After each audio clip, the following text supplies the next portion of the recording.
भारत जैसे देश में तनाव सबसे बड़ी समस्या हो गई है। 10 मिनट में भी काम तमाम। अच्छा, सुसाइड कैसे किया? हाँ, सल्फास खा लिया तो उनके शरीर से काफी गंदी बदबू आती है।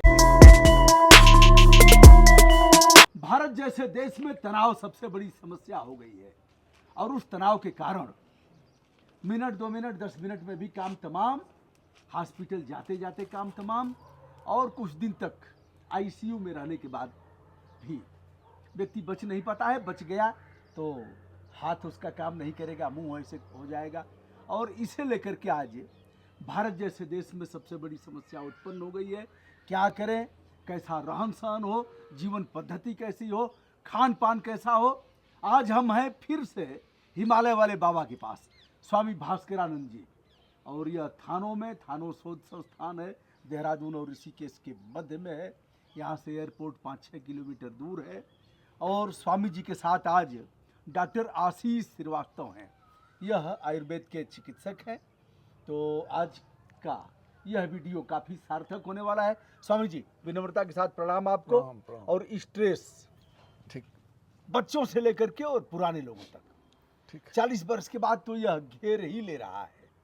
तो इसके कारण और निवारण क्या? आशीष, आप भी हॉस्पिटल में इस तरह की बीमारियां आती हैं तो क्या करते हैं आप लोग हॉस्पिटल में?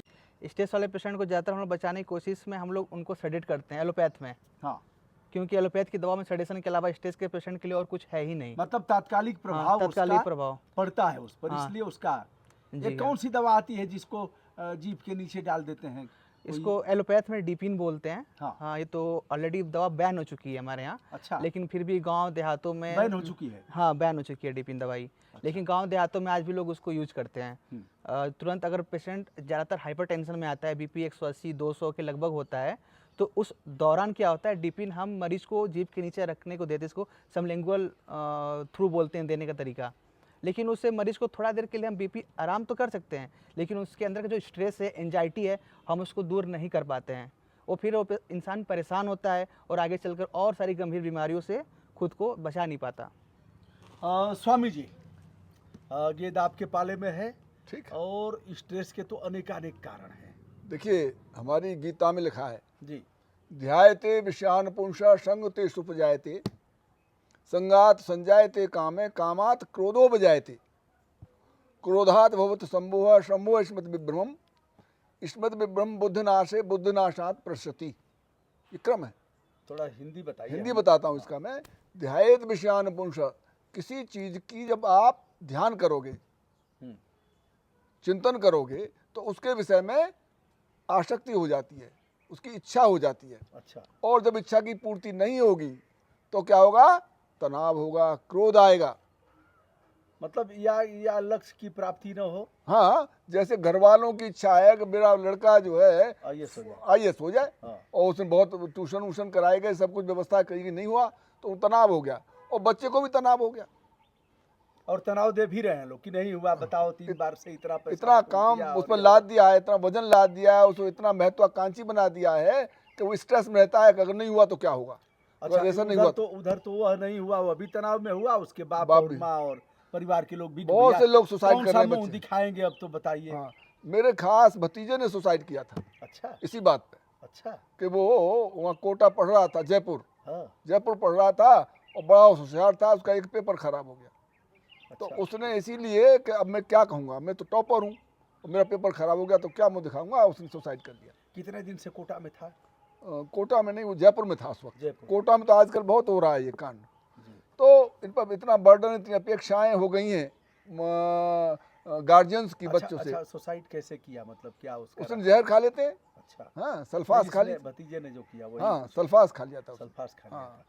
तो बात यह है, सल्फास में तो स्वामी जी चिल्लाते चिल्लाते लोग होशो हवास में रहते हैं और बचाओ नहीं, बचाओ, मर जाते बचाओ। हैं। उसमें ऑक्सीजन सोख लेती है वो। हाँ, तो ऑक्सीजन लेकिन कम हमने से मर चिल्लाते हुए भी देखा। हाँ हाँ, तो बेचैनी होती है उसमें। बेचैनी होती है, बहुत जब सारे ऑक्सीजन बदबू खत्म होता हो है। जाएगी अंदर तो बेचैनी तो होगी। अच्छा आशीष, कुछ अपने भी मरीजों को ऐसे देखा है जो सल्फास खा लिए हों, पॉइजन ले लिए हों, उनकी क्या दशा होती है? उस समय तो गुस्से में कर लिए, स्ट्रेस की वजह से कर लिए, लेकिन बाद में क्या दशा, जैसे होशो हवास में जो होते हैं, क्या छटपटाते हैं। तो पहली चीज़ तो वो छटपटाते बहुत हैं। अगर थोड़ा समय बीत गया, 20 मिनट 25 मिनट तक उनकी सर्वाइवल लाइफ बच गई, तो उनके शरीर से काफ़ी गंदी बदबू आती है।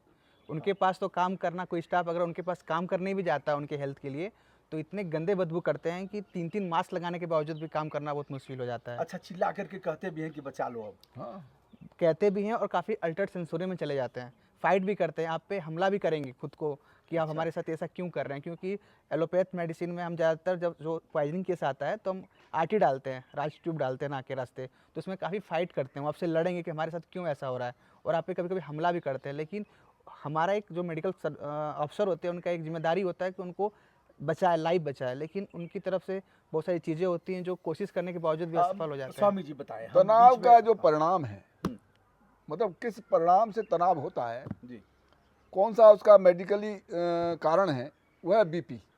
जी जब भी तनाव होगा उसका बीपी बढ़ जाएगा, और बीपी बढ़ जाएगा तो उसके बहुत साइड इफेक्ट हैं। बीपी बढ़ने से किडनी खराब होती है, बीपी बढ़ने से ब्रेन हेमरेज होता है, बीपी बढ़ने से वायु बढ़ती है, गैस बढ़ती है। वायु जो है 80 प्रकार के रोगों को जन्म देती है। कार्डियक अरेस्ट हो जाता है, ब्रेन हेमरेज हो जाता है, पैरालिसिस हो जाती है, और ऐसे ऐसे खतरनाक रोग हो जाते हैं कि वो नहीं कर पाता, डिप्रेशन में चला जाता मतलब है। ब्रेन हेमरेज हो जाएगा तो स्मरण शक्ति खत्म हो जाएगी, पागल हो जाएगा एक तरह से। ब्रेन हेमरेज से होगा क्या, एपिलेप्सी हो जाएगी, यानी मिर्गी आने लगेंगी उसे, हाँ, बहुत जोर से वो हिलाएगा, ताकि ब्रेन ये चाहता है कि ब्रेन को खून मिले, तो वो धक्का दे के हिला के खून को वहाँ ब्रेन में लाने की कोशिश होती है। अच्छा। इसलिए जो मिर्गी वाले जो है तड़पते हैं और हिलाते हैं और अच्छा, बहुत मतलब- कोशिश करते हैं। मतलब रक्त की शरीर जो है, शरीर ऐसी क्रिया करता है ताकि ब्रेन को खून मिल जाए कैसे भी, तो खून चाहने के लिए सब हरकतें होती हैं। ब्रेन हेमरेज होने पर जो हमारी आर्टरी है वो खून नहीं दे पाती है ब्रेन को, वो फट जाती है, तो वहाँ ब्लड फैल जाता है और वहाँ सप्लाई नहीं होती, तो ब्लड के साथ ऑक्सीजन भी है, और ब्लड का साथ जो है आपकी उसकी पूरा न्यूट्रिशन है, वो नहीं पहुँचेगा, ब्रेन काम करना कम कर देता है। और चूँकि पूरा शरीर का पूरा जितने अंग हैं उनके सब जो पॉइंट्स ब्रेन में ही हैं, तो जो जो अंग प्रभावित होगा वही पैरालाइज हो जाएगा। और अगर यहाँ दाहिनी तरफ से ये हुआ है, कान के ऊपर एक आर्टरी होती है, वो ब्रेन हेमरेज हुआ है उसका, तो बायां धड़ चला जाएगा। अच्छा, और बाईं तरफ का हुआ है तो दाहिना तरफ चला जाएगा, क्योंकि ब्रेन जो है एक दूसरे के अपोजिट होता है। यहाँ इसके हिस्से का ब्रेन इधर है और इस हिस्से का ब्रेन इधर है। अच्छा, लोग कहते हैं कि ब्रेन की नस फट गई, यह वही भी होता है, क्या? वही है, नस फटने का मतलब वही है, आर्टरी वो हो मतलब जाएगा, सप्लाई नहीं कर पाई। सप्लाई नहीं करना है। ऑब्स्ट्रक्शन हो जाए कोई, जैसे बहुत से कीड़े मकोड़े होते हैं, वर्म्स होते हैं, कृमि होते हैं, उनके अंडे बच्चे चले जाते हैं, तो वो रोक देते हैं कैपिलरीज को, वहाँ खून नहीं जाने देते, अथवा बीपी से वो फट जाती है। तो इस तरह से होता है ये। तो इसके लिए अब बात रही उपचार की, क्या किया जाना चाहिए तत्कालीन। जी हाँ, खास बात जो हमारा उद्देश्य है वो ये है कि हम लोगों को आगाह करें, ऐसी स्थिति आ जाती है तो क्या करें। जी देखिए, इसमें सबसे अच्छी चीज़ है सर्पगंधा।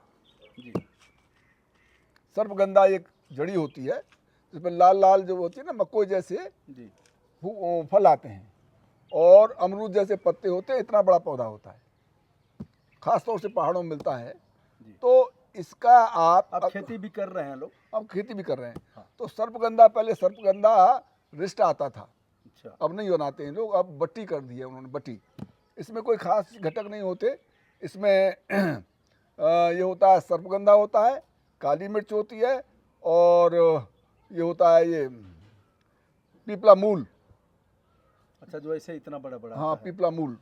तो ये चीज़ें होती जो हैं। खांसी वासी में प्रयोग करते हैं। हाँ, पीपला मूल खांसी में होता है, चूँकि ये क्या करता है कि ब्रेन को सुस्त कर देता है, अच्छा, तो उससे डिप्रेशन खत्म हो जाता है, तनाव खत्म हो जाता है, और बीपी डाउन हो जाता है, बीपी जो है प्रॉपर शेप में आ जाता है। तो जब कभी किसी को बीपी की समस्या खड़ी हो जाए जी तो उसे बाजार से सर्पगंधा बट्टी ले लेनी चाहिए, जी अथवा वो न मिला तो सर्पगंधा का चूर्ण ही ले लो, वो काम कर देगा।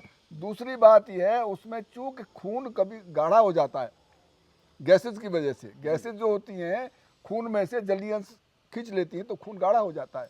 जब पेट में गैसें बनेंगी, आप सूखा खाना खाओगे, ज़्यादा तरल भोजन नहीं करोगे, तो वो गैसेज जो हैं तुम्हारे अंग उपांगों से ही जलीय अंश का शोषण करती हैं। तो ब्लड से जब वो ले लेंगी जलीय अंश, तो गाढ़ा हो जाएगा। गाढ़ा हो जाएगा तो उसके विसरण में, वहाँ जाने में दिक्कत होती है, वो बीपी का कारण है। हार्ट पे दबाव पड़ता है उसको वहाँ भेजने में, यही बीपी है। तो ऐसी स्थिति में आप जो है ये ले लीजिए सर्पगंधा बट्टी, अथवा सर्पगंधा अपने पास रखिए, उसका चूरन, और 1/4 चम्मच, 1/4 यानी चौथाई चम्मच, यानी एक टाइम में 2-3 ग्राम, 2 ग्राम आप पानी से ले लीजिए, आपको तत्काल राहत मिल जाएगी। और अगर इसे लगातार लेते रहेंगे तो ये बीपी की समस्या खत्म हो जाएगी। दूसरी चीज़, इसके साथ आपको ऐसी चीज़ लेनी चाहिए जो खून को पतला करे। तो पतला करने के लिए इनके यहाँ तो एलोपैथी में है वो ये इकोस्प्रिन है, जो एस्प्रो आती थी गोली, उसी की वो कंटेंट है उसमें। तो ये इकोस्प्रिन ले लेते हैं एलोपैथी में खून पतला करने के लिए। लेकिन हमारे यहाँ आयुर्वेद में ये अदरक, अर्जुन और लहसुन, ये बहुत अच्छे ब्लड डायलेटर हैं। अच्छा, हाँ, आपने लेते लहसुन और अर्जुन इनको आप लेते रहेंगे। अर्जुन की छाल का काढ़ा ले लीजिए, अथवा किसी, उसकी पत्ती भी काम में ली जा सकती है। नहीं, छाल में गुण है। छाल में गुण है। हाँ, तो छाल का पाउडर लीजिए, तो उससे आपका ब्लड प्रेशर कंट्रोल रहेगा और आप उससे प्रभावित नहीं होंगे, उससे होने वाली हानियों से बच जाएंगे। स्वामी जी, यह तो रहा हाई ब्लड प्रेशर, उच्च रक्तचाप। हाँ, और अगर लो हो ब्लड प्रेशर तो बताते हैं लोग कि और खतरनाक होता है। वो ज़्यादा खतरनाक होता है। तो उसके लिए हार्ट जो है वो स्लो हो जाता है, पंपिंग उससे स्लो हो जाती है। तो उस पंपिंग करने के लिए, उसको तेज करने के लिए आप महालक्ष्मी विलास रस स्वर्णयुक्त लीजिए, आपका वो अप हो जाएगा। अच्छा, हाँ, मतलब देखना पड़ेगा कि बैलेंस बराबर बना रहे। हाँ हाँ, तो महालक्ष्मी विलास रस अगर आप उसमें लेंगे तो वो नॉर्मल कर देगा। स्वामी जी, बताते हैं लोग कि जो देसी गाय हो, जिसका वो होता है डिलहम, हाँ, उसको सहलाने से भी बीपी नॉर्मल रहता है। हाँ, और ऐसा कहा गया है, और ऐसे शोध हुए हैं कि गाय पर जिसके वो होता है हम्प, जिसे हम टाट कहते हैं, टाट वाली देसी गाय, अगर आप हाथ फिराएंगे तो उससे आपका ऑरा भी चेंज होगा और बीपी भी सही होगा, ऐसा कहा जाता है। और अमेरिका में और इधर ब्रिटेन में तो बताते हैं कि गाय से गले मिलने के लिए और हाथ फिराने के लिए 1 घंटे का 22 से 25 हज़ार रुपये लिया जाता है, गले मिलने का। हाँ, तो बताइए आपके यहाँ गाय मारी मारी फिर रही है, आप उन्हें तब 1 घंटे का 25 हज़ार दे रही है गाय, और आप उसको समझ रहे हैं, उसको बेचारी मारी मारी फिर रही है गाय। महाराज श्री, गोमूत्र पान किए हैं आप? हाँ हाँ, बिल्कुल, गोमूत्र तो बहुत अच्छी चीज़ है।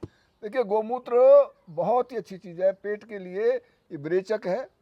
लेकिन इसमें एक ही खराबी है, खराबी ये है कि ये पित्त को बढ़ाती है। अच्छा, तो जो पित्त वाले, बीपी वाले लोग हैं, वो इसको न लें। अगर लेते ही हैं तो उसमें वो धनिया, पुदीना का अर्क डाल लें, तो उसका जो तासीर है वो ठीक हो जाएगी। जो उसमें एसिडिक नेचर है उसे क्षारीय बना देगी, और वो आप उसे ले सकते हैं फिर। तो ये गैसेस की समस्या है, संग्रहणी है, और कब्ज की समस्या है, इसके लिए गोमूत्र तो अमृत है। बहुत अच्छी चीज़ है। तो दोस्तों, हम हैं हिमालय वाले बाबा के साथ, डॉक्टर आशीष श्रीवास्तव, जो आयुर्वेद के डॉक्टर हैं, BMS हैं, सीख रहे हैं बाबा के साथ बैठ कर के। उन्होंने काफ़ी कुछ सवाल किया है और इस सवाल में मैं भी शामिल हो गया हूँ। स्वामी जी का जैसा कि हमने बताया, इस तरह की अगर कोई समस्या है तो आप फ़ोन पर बात कर सकते हैं। स्वामी जी का नंबर है 94 12 50 50 50 50 53। और आपसे भी अगर कोई बात करना चाहेगा तो आप अपना नंबर बताएंगे कुछ? हाँ, बता देंगे। 82 99 73 53 16। 82 99 73 53 16। हाँ। तो दोस्तों, फिर हम टुकड़े टुकड़े में बात करेंगे, जिससे आप उबे ना, और फिर एक एक रोगों के बारे में क्या करना है, रहन सहन, जीवन पद्धति क्या होगी, और हम फिट कैसे रहें। आप सभी ने हमारी बातें ध्यान से सुना, इसके लिए प्रणाम, नमस्कार, शुभकामनाएं।